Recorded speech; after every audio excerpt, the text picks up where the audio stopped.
મુખ્યમંત્રી શ્રી ભૂપેન્દ્ર પટેલે Vejalpur startup festival 2.0નો શુભારંભ કરાવ્યો છે. મુખ્યમંત્રી શ્રી ભૂપેન્દ્ર પટેલે વિધાનસભા કક્ષાના સ્ટાર્ટઅપ ફેસ્ટિવલ એવા વેજલપુર સ્ટાર્ટઅપ ફેસ્ટિવલ 2.0નો શુભારંભ કરાવ્યો હતો. ગૃહ રાજ્યમંત્રી હર્ષ સંઘવી પણ આ પ્રસંગે ઉપસ્થિત રહ્યા હતા. મુખ્યમંત્રીએ આ પ્રસંગે યોજાયેલા સ્ટાર્ટઅપ એક્ઝિબિશનની મુલાકાત લીધી હતી. મુખ્યમંત્રી શ્રી ભૂપેન્દ્ર પટેલે આ પ્રસંગે જણાવ્યું હતું કે સ્ટાર્ટઅપ શબ્દ આજે આપણા યુવાઓની ઓળખ બન્યો છે. ક્રિએટિવ થિંકિંગ, આગવી સૂઝ અને અવનવા આઈડિયા સાથે આજના યુવાનો ખૂબ ઝડપી આગળ વધી રહ્યા છે. મુખ્યમંત્રીએ ઉમેર્યું હતું કે વડાપ્રધાન નરેન્દ્રભાઈ મોદીએ દેશમાં સ્ટાર્ટઅપ ઇકોસિસ્ટમ ડેવલપ કરવા અને યુવા ઉદ્યોગ સાહસિકોને આઈડિયાને માઇન્ડ ટુ માર્કેટ સુધી પહોંચાડવાની આગવી વ્યવસ્થા વિકસાવે છે. કેન્દ્ર અને રાજ્ય સરકાર સદા યુવાઓની સાથે છે અને તેમને જરૂરી તમામ સહાય પૂરી પાડવા કટિબદ્ધ છે.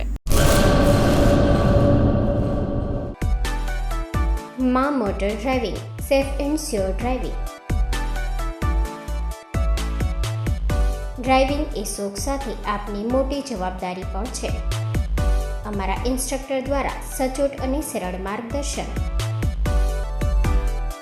આપની રોજની તાલીમની માહિતી મેળવીને શું અધુરાશ છે એના ઉપર પૂરું ફોકસ કરાય છે.